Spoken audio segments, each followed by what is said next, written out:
Tonight, ABC decides to bring back Jimmy Kimmel. After days of backlash and debate over free speech that consumed the U.S., the comedian will return, but will the affiliates air him? And we're here at the United Nations as Canada formally recognizes a Palestinian state. Recognizing the state of Palestine empowers those who seek peaceful coexistence. Joining a growing number of allies, we break down what it means and ask the government why now. What we are seeing is the viability of a two-state solution rapidly eroding. Plus the reality on the ground in the Middle East.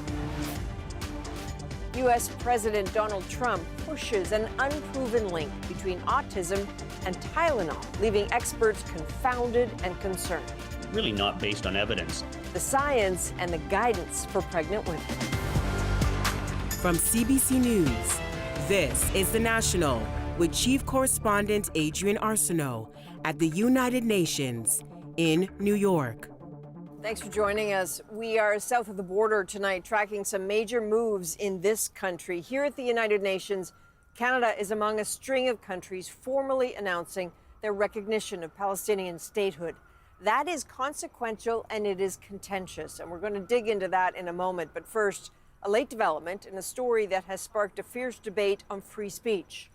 Less than a week after Disney yanked Jimmy Kimmel off the air, sparking uproar, cries of censorship, and a wave of subscription cancellations, tonight it says Kimmel is coming back. Despite Disney's decision, there is already pressure from MAGA supporters tonight for affiliates to keep Kimmel off the air. Eli Glasner shows us the reaction still developing. From Hollywood, it's Jimmy Kimmel Live. After a weekend of building pressure, Jimmy Kimmel Live will be back. Walt Disney Company said Monday, after days of thoughtful conversations, we reached the decision to return the show on Tuesday. Kimmel himself has not spoken since the fallout to his on-air comments about Charlie Kirk's assassination and MAGA's reaction to it. At the Charlie Kirk Memorial, U.S. President Donald Trump savored it all. And the same commentators who this week are screaming fascism over a canceled late-night TV show where the anchor had no talent and no ratings. Major stars, including Canada's Sarah McLachlan, pulled out of an ABC event. And many in Hollywood were frustrated with Disney. I think the pressure on them had more to do with the perception that they were kowtowing to Trump and this feeling that media companies need to stand up for their talent. By Monday, Tom Hanks, Jennifer Aniston, Martin Short, and 400 celebrities signed an ACLU letter describing the moment as McCarthy-era censorship, inspired in part by the comments federal broadcast regulator Brendan Carr made last week. We can do this the easy way or the hard way. These companies can find ways to change conduct, to take action, frankly, on Kimmel. Many interpreted that as the government threatening local stations. And indeed, soon after, many pulled Kimmel from their schedules. By Monday, Carr was denying any government pressure. Some Senate Democrats had said the FCC threatened to revoke the license of Disney and ABC if they didn't fire Jimmy Kimmel, and that did not happen in any way, shape, or form. For now, Kimmel will get back on air, but America remains as polarized as ever. Obviously, Donald Trump still thinks he's got the power to anoint and appoint comedians in the country in private media broadcasts, but at least ABC is on the right side now. And this from the executive producer of Charlie Kirk's show. ABC caving is not surprising, but it's their mistake to make. Adrienne, late tonight, Sinclair, which is the largest owner of ABC stations, has said it will not be airing Kimmel's new shows. And Eli, what do we know about what Jimmy Kimmel will do on his first new show? That is the question. Now, according to reports, one reason why Disney pulled the plug was that Kimmel did not intend to apologize per se. So all eyes will be watching to see how the comedian and the network negotiate this moment. All right, Eli Glasner, thank you. Here at the United Nations, country after country is choosing this moment to officially recognize a Palestinian state as Israel continues to wage war in Gaza. And as Evan Dyer shows us, chief among them is Canada. One after the next at the United Nations, countries, including Canada, laid out their reasons for recognizing Palestinian statehood. The current Israeli government is working methodically to prevent the prospect of a Palestinian state from ever being established. Mark Carney alongside several other Western nations who made their own statements before the UN. Nous sommes là car le temps est venu. The time has come, said French President Emmanuel Macron, joining a wave of other nations, including from the European Union and the Arab League. I told them that when they voted on this resolution, that it's a theater. Israel and the U.S. stayed away. Most nations recognizing Palestinian statehood said they were motivated by the conclusion that the Israeli government doesn't intend to make peace or share the land. That is the policy of the current Israeli government, and their actions are consistent with that policy. This comes as Israel's war in Gaza escalates with the systematic demolition of homes, schools, water systems, and medical facilities. And in the West Bank, the Israeli army and settlers are also on the offensive, while the Israeli government announces new settlements. Israeli ministers continue to talk openly about the removal of all Palestinians from both territories.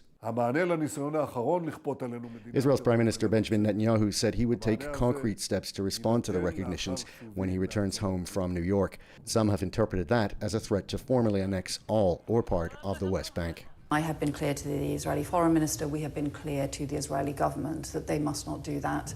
Mark Carney also said Canada would be willing to contribute peacekeepers to a mission in a future Palestinian state. But of course that envisions an end to the war that is still underway. Evan Dyer, CBC News, New York.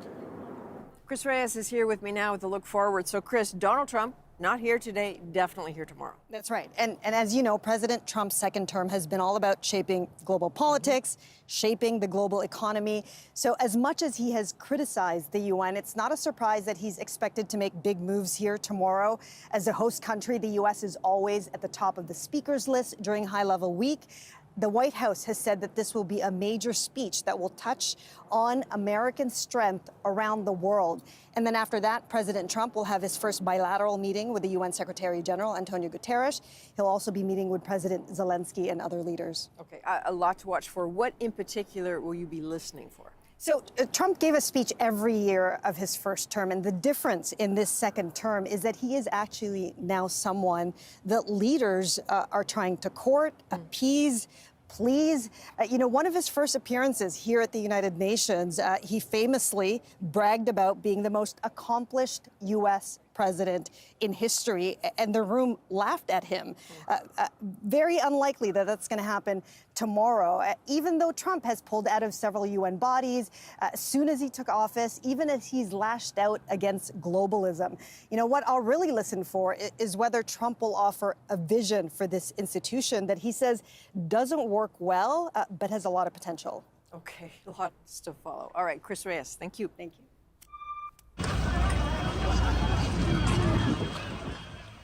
Now, while leaders gather here in New York, fighting continues in Gaza City, where Israel is carrying out its expanded ground offensive. The health ministry there says multiple hospitals have been taken out of service. Hundreds of thousands of people have fled the city, but it is believed hundreds of thousands more are still there. There is so much more to consider tonight at this historic juncture. International recognition is one thing, but in sheer practical terms, can a Palestinian state still be achieved? Plus, the accusations that a proposed Israeli settlement might end the idea once and for all. We will tackle it all in just a bit. Now, the U.S. president is directly urging pregnant women not to take Tylenol, claiming without conclusive evidence that the common painkiller can cause autism. The advice goes against decades of science, and as Jennifer Yoon explains, medical experts are sounding the alarm. From the White House, U.S. President Donald Trump taking the highly unusual step of giving medical advice to pregnant women. So taking Tylenol is not good. They are strongly recommending that women limit Tylenol use during pregnancy unless medically necessary. Without citing robust evidence, the Trump administration made an unproven tie between autism and acetaminophen, the active ingredient in drugs, including Tylenol. We know for a fact that it is not the cause of the vast majority of kids with autism. And I'm just going to have a little listen, okay? A chorus of experts disagree with Trump, saying there is no single cause to autism. They say a variety of factors are likely involved, like genetics, environmental exposures, or even an illness during pregnancy. There are many different versions of autism. They have different biologies. They caused by different things. Experts are pointing to robust studies like this one, published last year in JAMA.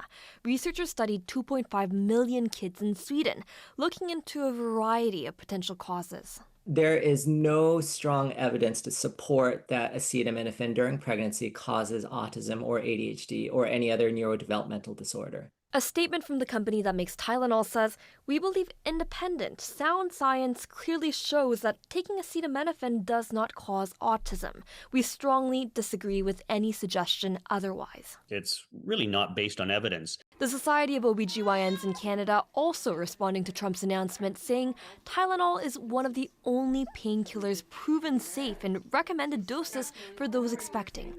Not treating pain or fever can harm the mother and child. Pregnant women shouldn't feel guilty about using the medication. They shouldn't feel guilty if they did use the medication.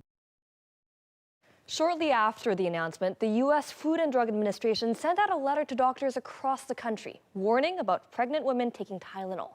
But it also countered what Trump said, stating there is no established causal relationship between autism and Tylenol. And Jennifer, as I understand it, vaccines were also brought up in this announcement. Yeah, Trump called for researchers to re-examine a thoroughly debunked link between vaccines and autism. Medical experts have been studying this. It's been thoroughly discredited as a theory. Today's press conference was more of the Trump administration's push on anti-vaccine messaging than we've seen in recent months. All right, thank you. That is Jennifer Yoon in Toronto. The battle over 400 ostriches set to be culled by Canada's Food Inspection Agency came to an emotional head today. At a BC farm, agents confronted the birds' owners, warrants in hand. Brady Strachan was there and shows us how it all went down.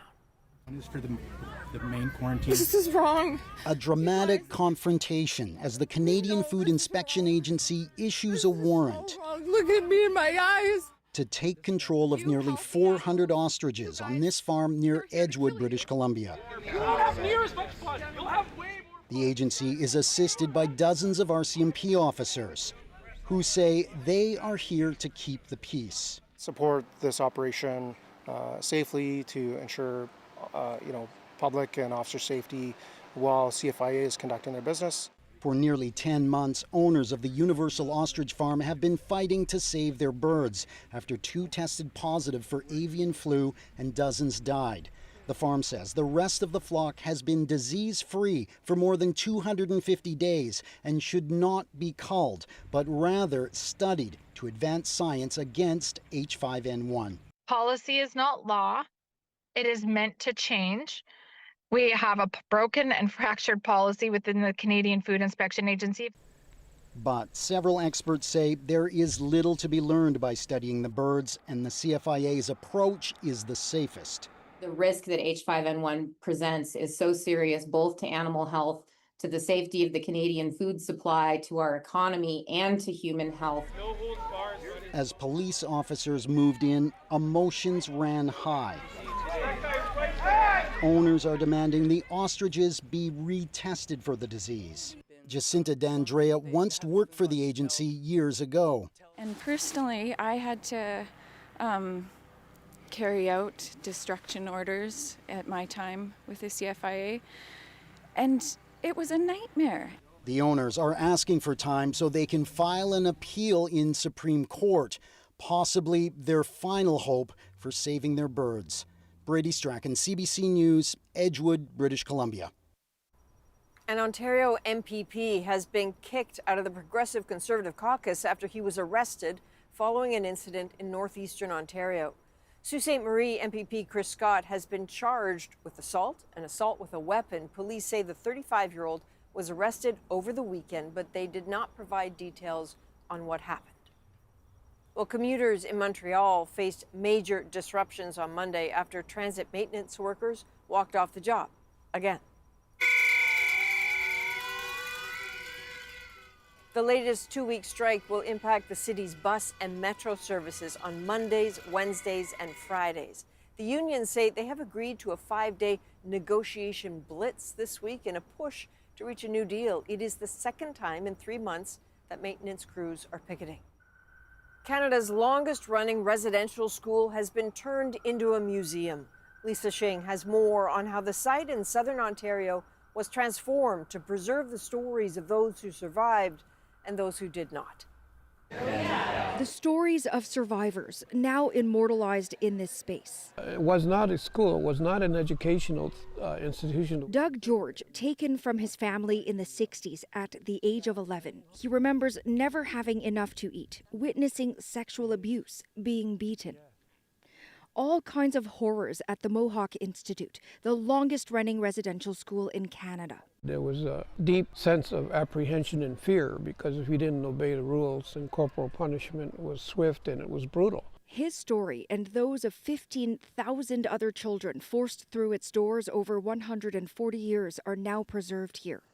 In disrepair, the building closed 6 years ago, walls laden with lead paint and asbestos. Where you are today was our dining room. After a $26 million renovation, it's opening for the first time as a museum, part of the Woodland Cultural Centre. We can say what happened to us. This is our truth.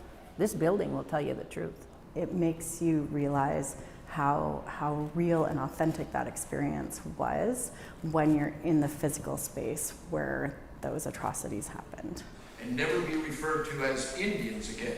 The exhibits include films and original furniture like this table showing children's scribbles underneath. These bricks, survivors and family members' names inscribed. We had to go through mountains of historical records and documents. And through hours of interviews with the survivors, according to the project's senior historian and curator. How in the world could this happen to children? But I'm glad also to be part of the recovery, part of the healing.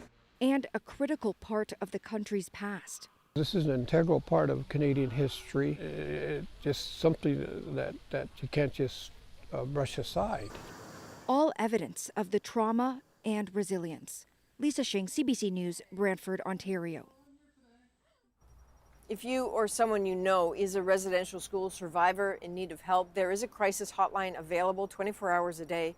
You can call 1-866-925-4419. Well, there's much more on Canada's recognition of a Palestinian state, including a one-on-one with the Minister of Foreign Affairs.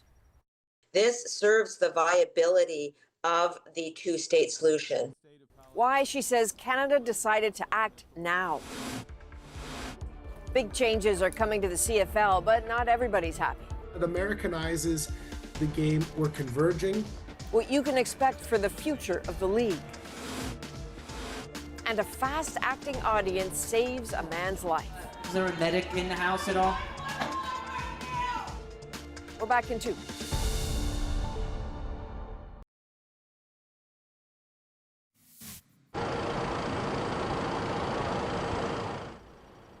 Denmark's biggest airport has reopened after flights were halted for several hours because of drones in the area.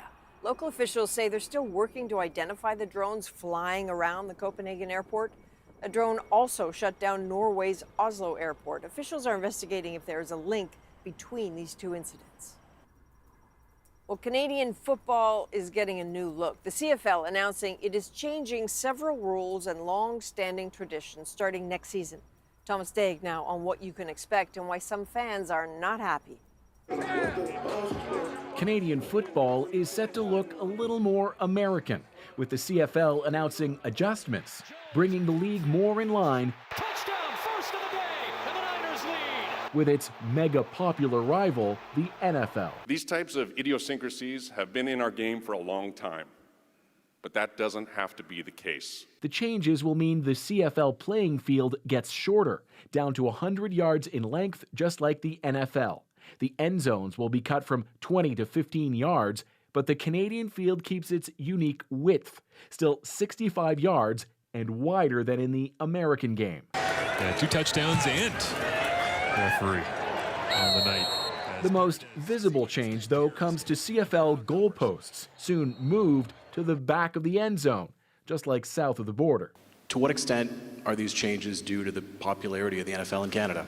Absolutely no percentage of these changes were made because of any type of comparison to the NFL. You don't want to just stand still and become stagnant, right? And so they're making changes that will augment the league. Canadian gridiron purists took to social media, declaring tradition was just thrown out the window, and what made the CFL unique is no more. It Americanizes the game. We're converging. You can see that the stage is being set for further convergence with American leagues. Even the uniquely Canadian single-point rouge will see changes, making it less likely. All of it intended to drive a more exciting game that now often appeals to an aging audience. And it's changed that if this league is to remain relevant, particularly with Gen Zs, it has to do this. The tweaks won't come into effect this year, but will be phased in by 2027.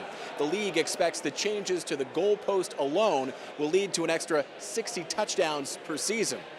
Thomas Dagg, CBC News, Toronto. As Canada shifts to a recognition of Palestinian statehood, how will it be received at home? A bit of a damned if you do, damned if you don't scenario. And the potential implications in the region itself. We take you inside the occupied West Bank and growing doubts for the future. Nobody cares about us. Nobody asking about us. The National breaks down the stories shaping our world. Next.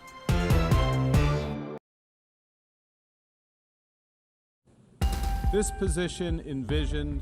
As Canada recognizes a Palestinian state at the faraway UN, we explore the reality on the ground in the occupied West Bank. But first, Canada recognizes the state of Palestine. For countries like Canada with strong connections to Israel, making this foreign policy shift creates headlines and also confusion. Namely, what does this recognition really mean and what happens next? Just because Canada has joined the majority of UN members calling Palestine a state doesn't necessarily make Palestine a state. International recognition is critical, but not the only factor. Borders, governance, a permanent population, all this remains unresolved. One more reason why statehood and a two-state solution have yet to happen. In an era when cooperation seemed possible, ambitions for a two-state solution didn't work. This feels like an era of despair. The Israeli-Palestinian conflict just rage and ruin.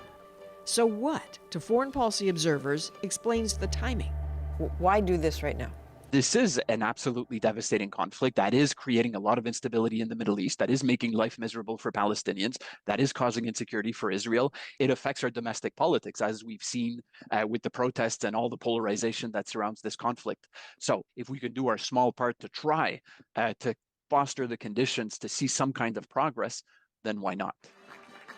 To say a small part suggests recognition is a symbolic act. Those counting on it give symbolism enormous weight. Hopefully, recognition by Canada, by the United Kingdom, by France will give greater impetus to the rest of the international community to put pressure on the state of Israel to withdraw from the occupied Palestinian territory in which it is illegally present, and ultimately one day to find peace with the Palestinian people. Is there a cost to Canada of recognizing this? There is a certain level of risk, of course, for Canada in recognizing Palestinian statehood. I think the most important one is with our relationship with the United States. Given the strains of that relationship, Canada may see it as strategically smart to align with some European nations now, also recognizing the state of Palestine. The United Kingdom formally recognizes the state of Palestine. But U.S. repercussions aren't out of the question. Trump posted this in July. Wow, Canada has just announced that it's backing statehood for Palestine. That will make it very hard for us to make a trade deal with them. Oh, Canada. An Angus Reid survey in August asked if Canada should still pursue recognizing Palestinian statehood, even if it was a barrier in trade relations with the U.S. 63% said yes. Could there be other costs for Canada? Well, some Jewish groups are sounding the alarm. Well, I think there's a concern that the recognition of Palestinian statehood emboldens extremism. It's a reward for Hamas. I'm concerned that one of the costs of moving forward with this initiative will be to embolden not just extremists in the Middle East, but extremists here in Canada as well. What happens now depends on each country. All have slightly different conditions for recognition. For Canada, a reformed Palestinian Authority and ensuring free elections in 2026 that Hamas play no part in are core. I think it's absolutely imperative that a future Palestinian state be one that isn't a failed state, that isn't a terror state, that's a democratic state. And the concern is that the process that's being pursued will not yield that result. What do you make of an offer of conditional recognition in 2025 based on conditions that don't need to happen until 2026? I'll be perfectly frank with you. These conditions are strictly for domestic audiences in order to massage the politics of this domestically. Canada has more caveats. Recognition, yes. Normalization, not yet. Meaning no embassies, for example, until hostages are released, reforms committed. When all this changes on the ground and in Canada is far from clear. I wonder if there's any part of this that to you feels like a show. Absolutely. On the one hand, for the government to try to do something will just fuel these pre-existing disputes. But on the other hand, for the government to do nothing and take a much more passive stance will still keep these fault lines extremely deep. So it's a bit of a damned if you do, damned if you don't scenario. Now, to find out more about the decision to do this and what happens if the conditions are not met, I spoke with the Minister of Foreign Affairs, Anita Anand, earlier this evening. Minister, you're inside of the UN. We're just outside. I know schedules are very tight, so thank you. Benjamin Netanyahu and Donald Trump have made it very clear they don't like this plan of Canada's, suggesting that there could be consequences for Canada. There is a Palestinian frustration that this is recognition, not normalization. Who does this serve? Well, let's be clear. Canada is not the only country that has recognized the state of Palestine. The work that we are doing to ensure that there is peace in the Middle East involves a step-by-step approach. And one of those steps is to recognize the state of Palestine and to ensure that Hamas has no role in the future governance of Palestine. The hostages are returned and Hamas lays down its weapons. In addition, we are working with the Palestinian Authority to ensure that there will be democratic reforms, greater reform than we have seen to date from the Palestinian Authority. And it's for that reason that I have been holding their feet to the fire with the UK and France and Australia because of this need to see more from them, certainly before any relations are normalized. So your question is, who does this serve? This serves the viability of the two-state solution. What we are seeing, however, is the viability of a two-state solution rapidly eroding. And in order to preserve the possibility of two states, Canada takes this move today. Minister, it's interesting that Canada is offering recognition now for conditions to be met later. What is your move if those expectations are not met? I want to here draw a distinction between recognition and normalization. Recognition is binary. It is a yes-no proposition, and Canada, with many, many other countries, has decided that we will recognize the state of Palestine in order to preserve the two-state solution. Normalization of diplomatic relations, on the other hand, is a process, and Canada holds the decision-making authority as to how that process rolls out, whether and when there will be ambassadors appointed, whether there will be the exchange of visas. This is not the time for normalization of relations. There needs to be more work done.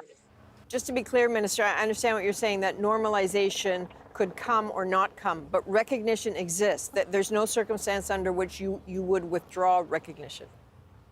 That's correct. It is a principle under international law that once a state is recognized, the recognizing state does not withdraw that recognition.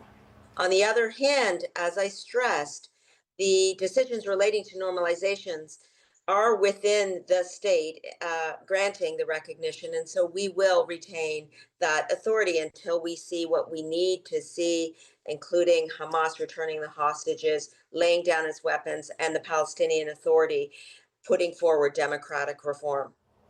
All right, Minister, thank you very much. Thank you so much. When we come back, Canada's recognition of a Palestinian state seen from the viewpoint of the occupied West Bank. Now it's very late, but something is better than nothing. Senior international correspondent Margaret Evans on the reasons for pessimism.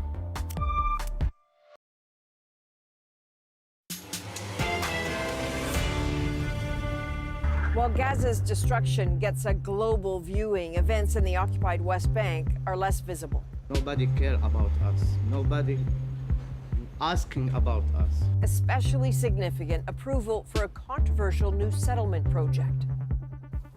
Senior international correspondent Margaret Evans traveled there and heard why so many fear new support from Canada and others is too little, too late for a two-state solution. Welcome to the funeral and to the desert lands east of Jerusalem that will serve as a burial ground for the faded dream of a Palestinian state. That's what Israel says it will do, bury it beneath thousands of new housing units slated for more Jewish settlers on illegally occupied Palestinian land.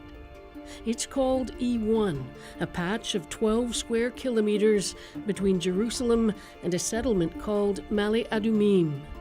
And many Palestinians fear Israel is right, that it will be a final nail in the coffin.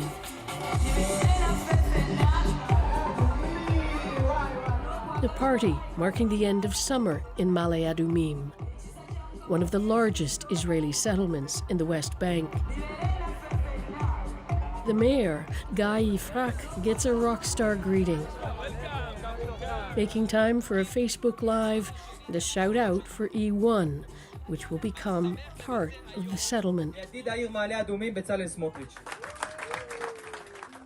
Yifrak was beside the hardline Israeli cabinet minister Bezalel Smotrich when he announced building will go ahead and delivered his pledge to thwart a Palestinian state. Male Adumim rises out of the desert like a fortress, imposing itself on the horizon. The mayor says they've been waiting to build an E1 for 30 years, that the settlement needs more room for growing Israeli families. I think it's correct that at a strategic level, Male Adumim be connected to Jerusalem. Jerusalem is our capital city. The Palestinians say building in E1 will sever their physical connection to Jerusalem and split the West Bank in two, making a contiguous Palestinian state with East Jerusalem as its capital impossible. Yifrak isn't bothered.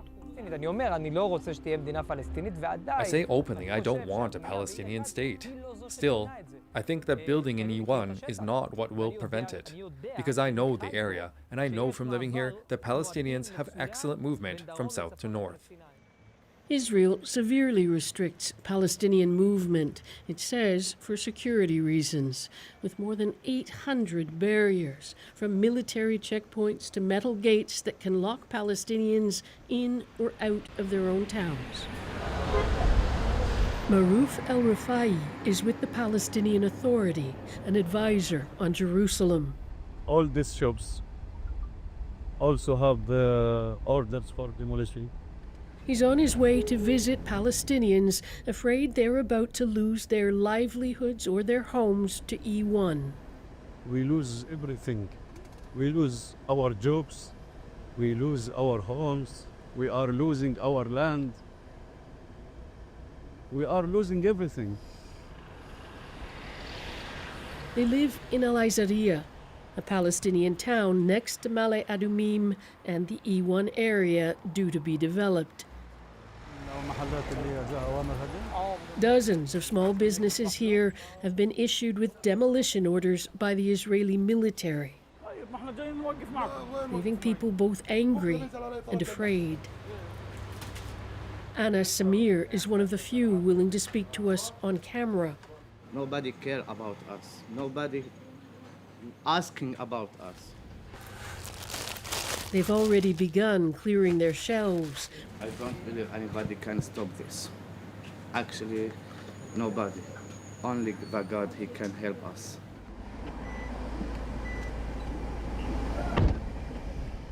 Now we are going to Jabal al-Baba. Al-Rifai's sense of frustration and helplessness isn't far from the surface. I'm going with you, and I know we cannot make any difference. This very sad to say. Jabal al-Baba is home to about 80 Bedouin families, more than 400 people, along with the animals they keep. It's an outcrop of land next to Al Izariya and across the valley from Male Adumim.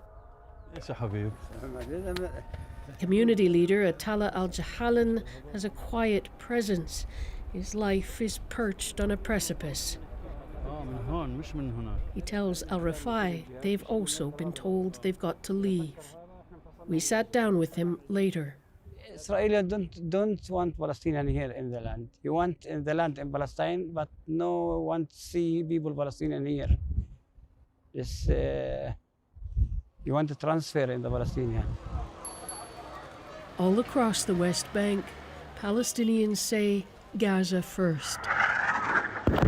A way of making clear their own problems can't possibly compare. But while the world watches the destruction of Gaza, Israel's de facto annexation of the West Bank has gone into overdrive. It's an onslaught on everything that is Palestinian or could give us a viable Palestinian state. Lawyer Hiba Husseini was part of the Palestinian negotiating team during the 1990s Oslo peace process, before it broke down. Back then, there were an estimated 115,000 Israeli settlers living in the West Bank.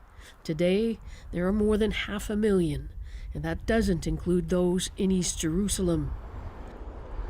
Husseini says the resurrection of E1, blocked by the international community for decades, could indeed be a fatal blow for Palestinian statehood. Already, the West Bank is divided into separate cantons, if you will, by virtue of the checkpoints and the military checkpoints. She also says it shouldn't overshadow what else is happening in the West Bank, like recent Israeli military operations, displacing tens of thousands of Palestinians from decades-old refugee camps like those in Jenin and Tulkarem. It's a quiet tsunami happening in the West Bank, moving people slowly away from their homes, their livelihood. And then the Jordan Valley, I mean, the armed settlers that have full protection by the Israeli military.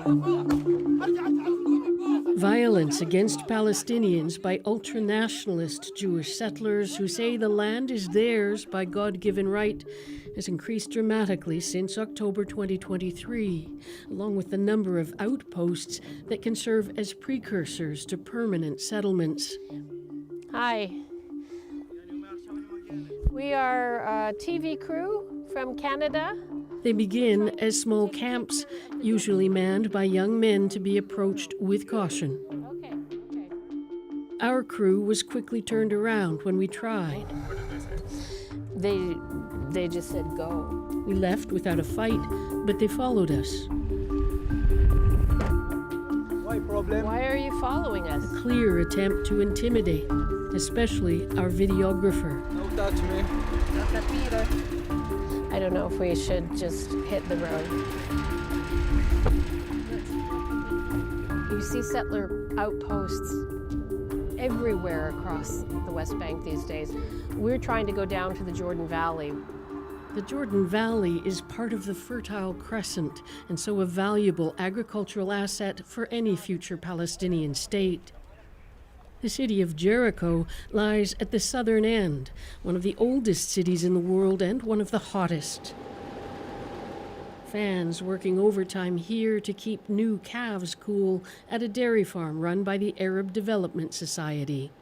It dates back to the 1940s, a gift from Arab governments to help Palestinians improve farming techniques. Its biggest operation is the dairy, with 200 milking cows. They pasteurize and package on site milk, yogurt, labneh, and deliver it, not just in Jericho, but to clients from Ramallah to Hebron. But there are fears the E1 development will change that.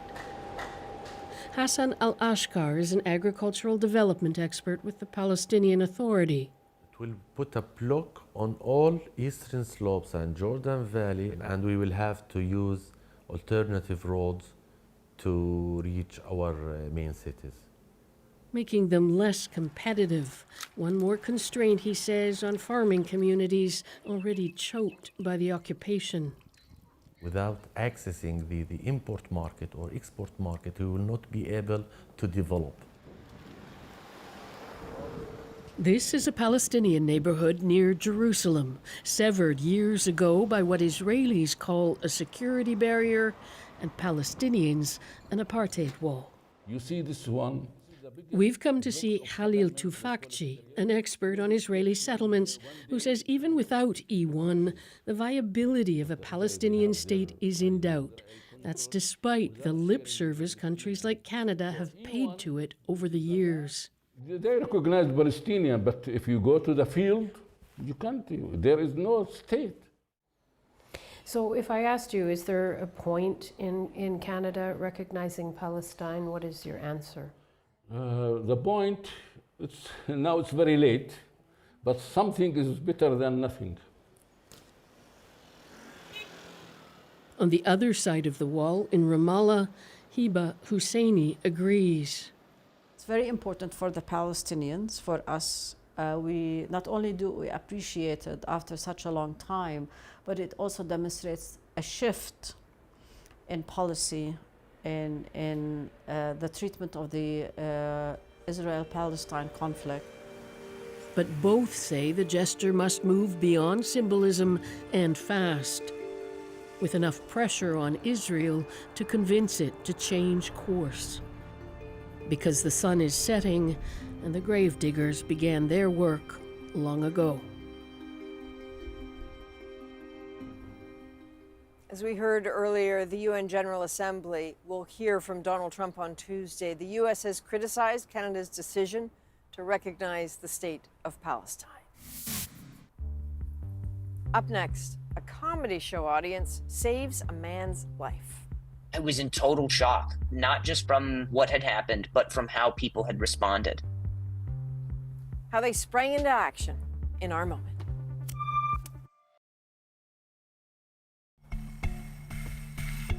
Okay, let's look at this picture together. That is comedian Drew Lynch with Dick Wendy in a Spokane, Washington hospital after Wendy had a heart attack during Lynch's show. How the audience sprang into action while Lynch watched in awe is tonight's moment. Oh, hey, everything okay? Oh, no. Is there a medic in the house at all? I think I was about 10, maybe 15 minutes into my set. I was in total shock, not just from what had happened, but from how people had responded. This guy had been basically without a pulse, so dead for over 5 minutes. And between someone else getting tired from CPR, another person would tag in.